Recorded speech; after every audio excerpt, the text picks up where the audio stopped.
د شال ټلویزیون قدرمن اوریدونکو سلامونه. پام وکړئ د مهال لړنو خبرونو ته. جان صاحب کو ویلي چې افغانستان کې د امریکا پاتې شوي تجهیزات د بیرته اخیستلو ارزښت نه لري.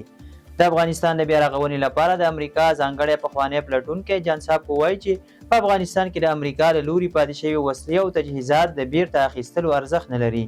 هغه د اسپانیا په پلازمینه مادرید کې د هرات په امنیتي کانفرنس کې ویلي دا تجهیزات امریکا ته د مالی ارزښت له پلوه مهم نه دي او ډېر یې د کارولو وړ نه دي، نو ستنول یې ارزښت نه لري. د سیګار پخواني مشر ویلي چې په تېرو 20 کلونو کې له افغان پوځ سره د ډېرو وسلو مرسته شوې ده، خو ډېری یې له منځه تللي دي. تر دې وړاندې د امریکا ولسمشر ډونالډ ټرمپ تل ټینګار کړی و چې په افغانستان کې پاتې شوي امریکایي تجهیزات به له طالبانو بیرته واخلي او که چیرته انکار وکړي بشري مرستې به پرې بندې کړي. هرات ولایت کې یو خیریه بنسټ شاوخوا 1500 کارګر او یتیمو ماشومانو ته د زده کړې وړیا زمینه برابره کړې ده. په هرات ښار کې د پیسرانې خوافي تجارتي شرکت له لوري د $1 میلیون په لګښت د اړمنو او یتیمو ماشومانو لپاره یو معیاري لومړنی ښوونځی جوړ شوی دی. د یاد شرکت مسؤل پیز احمد خوافي ویلي چې اوس مهال په یاد ښوونځي کې 1500 نجونو او هلکانو ته د عمومي زده کړو ترڅنګ د تخنیکي او مسلکي زده کړو زمینه برابره شوې ده. په ورته وخت کې د هیواد د سوداګرۍ او پانګونې خونې مرستیال محمد یونس مهمن د یاد بنسټ نوښت وستایه او ویل چې د افغانستان پرمختګ د خلکو د پوهې د کچې له لوړولو او د اکاډمیکو مرکزونو له جوړولو سره تړاو لري. د یادونې وړ ده چې دا خیریه بنسټ پلان لري چې په راتلونکي کې شاوخوا 4000 کسانو ته د زده کړو زمینه برابره کړي. پاکستان پلان لري د چترال اوبه چې د کونړ سیند ته بهیږي د سوات سیند ته واړوي. پاکستاني ورځپاڼې نیشن د رسمي سرچینو له قوله راپور ورکړی چې د پاکستان حکومت پلان لري څو د چترال سیند چې د کونړ سیند ته بهیږي د اوبو مخه د سوات سیند ته واړوي. د راپور له مخې دغه پروژه د پاکستان د اوبو د سرچینو وزارت لخوا تمویل کیږي چې 1.640 میلیارد روپۍ مصرف به ولري او د 13 میاشتو کې به بشپړه شي. سرچینې ویلي چې د اوبو د لیږد موخه د چترال، سوات او کابل په سیندونو کې د جریان تنظیمول او د 2453 میګاواټه برېښنا تولید دی. د یادولو وړ ده چې د چترال سیند د کونړ له سیندونو سره له یوځای کېدو وروسته د کابل له سیند سره یوځای کیږي او د مومندو له لارې خیبر پښتونخوا ته بهیږي. طالبانو د یوې برېټانوۍ جوړې نیول تایید کړل. رویټرز خبري اژانس طالبانو د حکومت د کورنیو چارو وزارت د ویان عبدالمتین قانی له قوله راپور ورکړی چې 4 کسان چې دوی د افغانستان د پاسپورت او تذکرو لرونکي برېټانویان دي، دریم یو چینایي اصله امریکایي او څلورم د هغه ترجمان چې د دې قضیې د حل هڅه یې کوله نیول شوی دی. په نیول شوي کې یوه برېټانوۍ جوړه 90 کلن پیټر او د هغه 15 کلنه میرمن باربي هم شامل دي. د معلوماتو له مخې یادې جوړې له 2009 میلادي کال راهیسې د کابل په 15 ښوونځیو کې روزنیزې پروژې پرمخ وړلې او په بامیانو کې هم د میندو او ماشومانو د روزنې پروژه چلوله. د راپور له مخې د هغوی اولادونو د طالبانو حکومت ته یو لیک استولی او له هغوی یې غوښتي چې مور او پلار یې خوشي کړي. تورخم دروازه په 4مه ورځ هم تړل شوې ده. د تورخم کمیسار عبدالجبار حکمت ویلي چې تورخم دروازه نن په 4مه ورځ هم پاکستاني لوري د هر ډول تګ راتګ پر وړاندې تړلې ده. هغه ویلي چې 13 ورځې د ننګرهار د مرستیال والي تر مشرۍ لاندې له پاکستاني مسؤلینو سره غونډه کړې، خو کومه نتیجه نه ده ورکړې او ښایي په لوړه کچه دغه مسله وڅېړي. د نوموړي په وینا پاکستاني لوري ترې غوښتنه کړې ده چې د ډیورنډ کرښې ته څیرمنې تاسیسات نه جوړوي او هم مهاله د پاکستان له لوري د تاسیساتو د جوړولو مخه هم نه نیسي، خو دوی ورسره نه ده منلې. پاکستان تر دې مهاله په رسمي ډول کوم غبرګون نه دی ښودلی، بلخوا ګڼ شمېر مسافر او موټر چلوونکي د لارې بندېدو له امله له ستونزو سره مخ دي او له دواړو حکومتونو غواړي چې مسأله د خبرو اترو له لارې حل کړي. د روژې مبارکې میاشت لپاره په دولتي ادارو کې کاري وختونه اعلان شول.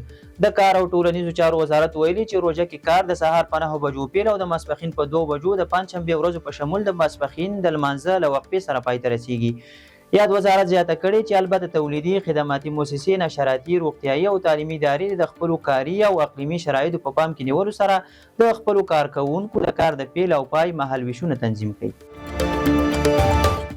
سعودي عربستان په افغانستان او پاکستان کې د پولیو له منځه وړلو لپاره 500 میلیونه ډالر مرسته اعلان کړه. سعودي عربستان په ریاض کې د 4م نړیوال بشري فورم په غونډه کې اعلان وکړ چې په افغانستان او پاکستان کې به د پولیو د له منځه وړلو لپاره 500 میلیون ډالر مرسته وکړي.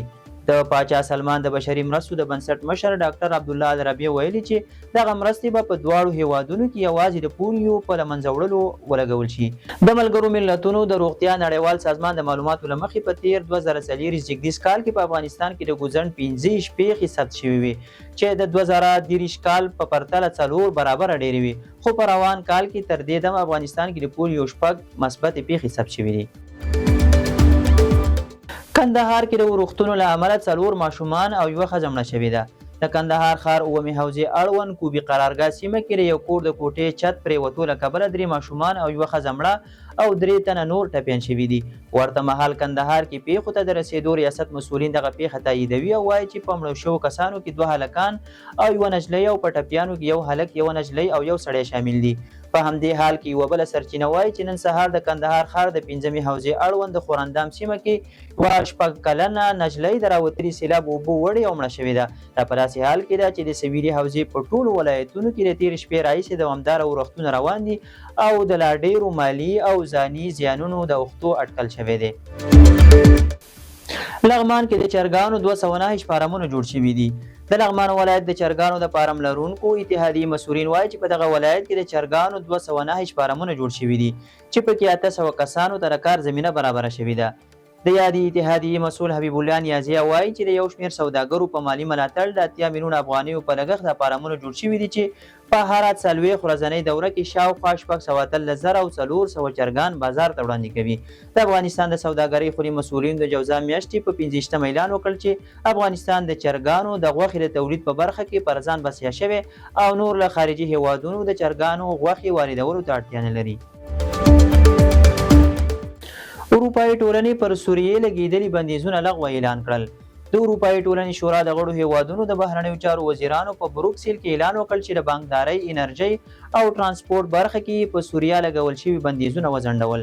د دغه پریکړې وروسته به د سوریې صنعتي بانک، مردمي کریډټ بانک، سپما بانک، کرنیز تعاوني بانک او د سوریې عرب هوایي شرکت د بندیزونو له لیست څخه لرې شي او د سوریې مرکزي بانک ته به د بودیجې او اقتصادي سرچینو برابرولو اجازه ورکړل شي.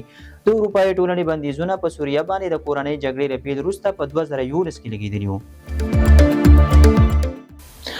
امنیت شورا د اوکراین جګړې پای ته رسېدو لپاره پریکړه لیک منظور کړ. پر اوکراین د روسیې د یرغل 3 کاله پوره کېدو سره سم د ملګرو ملتونو امنیت شورا د سولې لپاره لار تر نامه لاندې پریکړه لیک منظور کړ چې د اوکراین روسیې جګړې بندېدو ته شرایط برابروي. د راپورونو له مخې یاد پریکړه لیک ته امریکا، چین او روسیې مثبتې رایې، بریتانیې او 4 نورو اروپایي هیوادونو بیا ممتنع رایې وکارولې، خو د امنیت شورا هیڅ غړي دې پریکړې ته منفي رایه ورنه کړله. د امنیت په شورا کې دا پریکړه لیک داسې وخت منظور شو چې د متحده ایالاتو جمهور رئیس ډونالډ ټرمپ پرته له دې چې جزئیات ورکړي، د دوشنبې په ورځ وویل چې د اوکراین جګړې پای ته رسېدو په هکله موافقې ته نږدې شوی دی. روسیې د ناټو سره د اوکراین یو ځای کېدل رد کړل. د روسیې د بهرنیو چارو وزیر سیرګی لاوروف د فبرورۍ په 23مه نیټه له ترکیې څخه د لیدنې پر مهال وویل چې هیواد یې غواړي له اوکراین او اروپا سره مذاکرات وکړي، خو پوځي عملیات به یوازې په داسې حال کې پای ته ورسوي چې روسیه د مذاکراتو له نتیجې څخه راضي وي. نوموړي وویل د روسیې دریځ هیڅکله نه دی بدل شوی، خو د اوکراین او اروپا دریځونه پرله پسې بدلیږي. هغه یو ځل بیا څرګنده کړه چې په ناټو کې د اوکراین نه شاملېدل په خبرو کې د روسیې د ګډون اصلي او وار له مخکې شرط دی. لاوروف زیاته کړه چې روسي لوري په تېره اونۍ کې د سعودي عربستان په پلازمینه ریاض کې له امریکایي لوري سره په بېلابېلو برخو کې د خپلمنځي خبرو د بیا پیل په اړه هوکړه کړې ده. د شال ټلویزیون قدرمن لیدونکو دا د دې مهال لنډ او مهم خبرونه. تر بیا ښه وخت.